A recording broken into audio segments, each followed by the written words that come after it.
mwezi Januari na Februari 2026 tulikamata jumla ya kilogramu 9925.78 sawa na tani 9.93 za dawa za kulevya aina mbalimbali,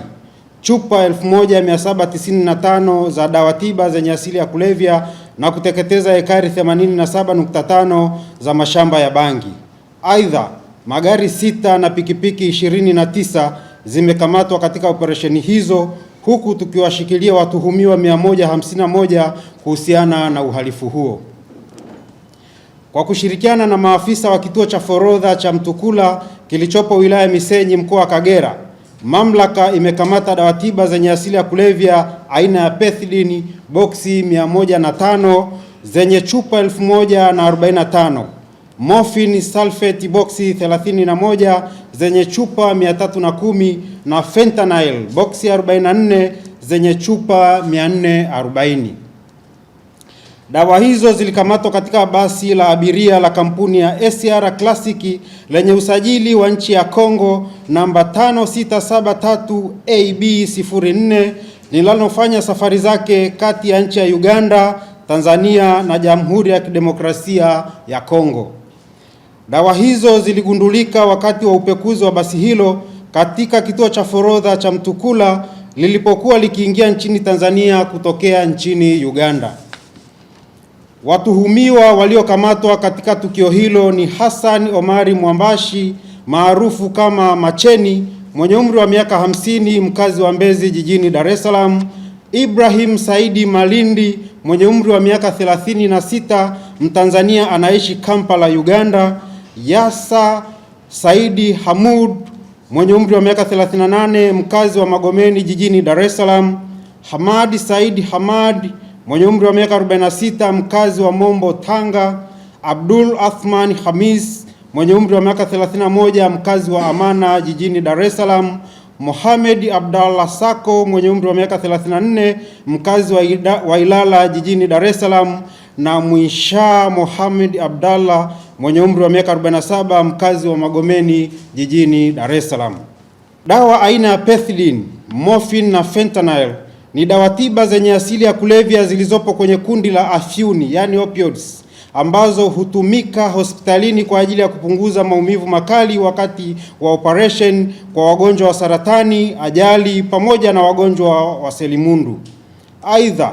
dawa hizi zikichepushwa zinaweza kutumika kama dawa za kulevya na kusababisha uraibu kwa haraka zaidi kutokana na kuwa na nguvu kubwa. Dawa hizi zipo katika kundi la vipumbaza, yani depressant, na zina uwezo mkubwa wa kusababisha vifo kwa haraka kwa mtumiaji, kwani huharibu mifumo ya mwili, hasa mapigo ya moyo, mfumo wa fahamu pamoja na mfumo wa upumuaji. Hapa nchini dawa hizi zinadhibitiwa kwa mujibu wa sheria ya kudhibiti na kupambana na dawa za kulevya sura ya 95 na sheria ya dawa na vifaa tiba, yani TMDA sura ya 219. Sheria ya kudhibiti na kupambana na dawa za kulevya imeorodhesha dawa hizo katika jedwali la kwanza, yani first schedule, na sheria ya dawa za vifaa tiba inabainisha kuwa mwingizaji na msambazaji wa dawa aina ya narcotic ni Medical Store Department, yani MSD pekee, na vituo ambavyo dawa hizo zinaweza kutumika ni lazima viwe na kibali maalum kutoka TMDA. Ni vyema tukafahamu kuwa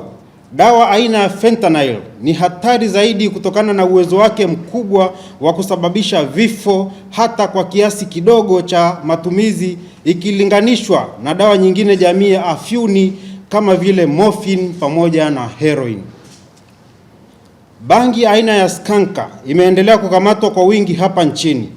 Katika operations zilizofanyika jijini Dar es Salaam, mtuhumiwa Jontwa Samuel Mwaikonyole mwenye umri wa miaka 43, mkazi wa Gogoni Kibamba, alikamatwa akiwa na kilogramu 81.883 za skanka zikiwa ndani ya gari aina ya Scania lenye namba za usajili wa nchi ya Afrika ya Kusini CAA 129054 na trailer namba CAA 22911 lililokuwa likitokea nchini Afrika ya Kusini kuja Tanzania likiwa limebeba matunda aina ya apples.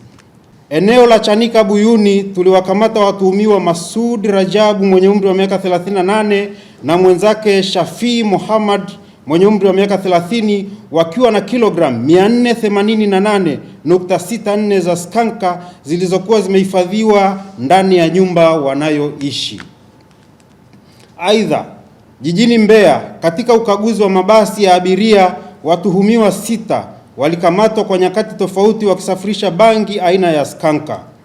Watuhumiwa hao ni Leonard Paulo mwenye umri wa miaka 21, mkazi wa Sirari Mara, aliyekamatwa na kilogramu 46.46, Maria Kandonga mwenye umri wa miaka 18 na wenzake Monica Kandonga mwenye umri wa miaka 41 na Ibrahim Mwakibete mwenye umri wa miaka 26, wote wakazi wa Mbeya, walikamatwa wakiwa na kilogramu 9.68. Joseph Nkwala mwenye umri wa miaka 30, raia wa Malawi, alikamatwa akiwa na kilogramu 4.62, na Esther Mbise mwenye umri wa miaka 22, mkazi wa Mbeya, alikamatwa na kilogramu 16.1 za skanka. Mkoani Arusha tuliwakamata watuhumiwa Fatuma Musa Muhamedi mwenye umri wa miaka 45 maarufu kwa jina la Mama Arafa na mwenzake Elibariki Martin Kingu mwenye umri wa miaka 29 maarufu kwa jina la Baraka, wakiwa na bunda 937 za mirungi zenye uzito wa kilogramu 363.45. Mama Arafa ni mhalifu wa muda mrefu aliyekuwa akiendesha mitandao ya usafirishaji wa mirungi na kuwatumia vijana wa bodaboda kusambaza mirungi katika maeneo mbalimbali, hususani kwenye miji mikubwa. Vile vile,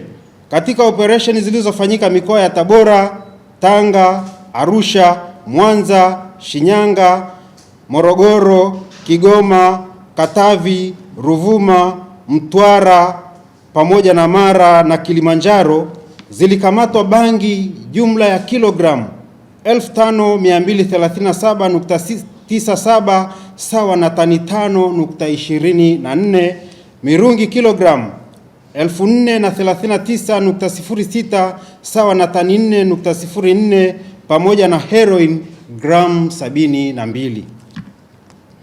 Operations zilizofanyika zinaonyesha jitihada za serikali katika kupunguza upatikanaji wa dawa za kulevya nchini. Tutaendelea kupambana na wafanyabiashara haramu wa dawa za kulevya pamoja na dawa tiba zenye asili ya kulevya ili kuhakikisha hazichepushwi na zinawafikia wagonjwa wanaohitaji dawa hizo badala ya kutumiwa na wahalifu kama mbadala wa dawa za kulevya. Tutaendelea kushirikiana na vyombo vya ulinzi na usalama, taasisi za serikali, mashirika, asasi za kiraia pamoja na makundi mbalimbali ya kijamii kuhakikisha kwamba tatizo la dawa za kulevya linadhibitiwa kikamilifu hapa nchini. Skanka imekuwa ni tatizo kubwa sana. Baada ya kudhibiti uzalishaji wa bangi katika maeneo mbalimbali hapa nchini, wahalifu wa dawa za kulevya wameanza kuingiza hizo skanka kutoka nchi za nje na kuingiza hapa nchini, na ndio maana mnaona ukamataji mkubwa zaidi wa skanka unafanyika hivi sasa, na tumeimarisha mifumo yetu ya kiupelelezi ili kuhakikisha kwamba mfanyabiashara yoyote anayejitokeza katika biashara yoyote ya dawa za kulevya hususan skanka, tunahakikisha kwamba tunamkamata kabla ya kusambaza dawa hizo mitaani. Lakini pia dawa tiba za kulevya zenye asili ya kulevya ambazo ni dawa halali zinazotumika kwenye hospitali, hivi sasa pia zimekuwa ni tatizo kubwa, zinachepushwa na kuingizwa kwenye mitaani na kuweza kutumika kama dawa za kulevya.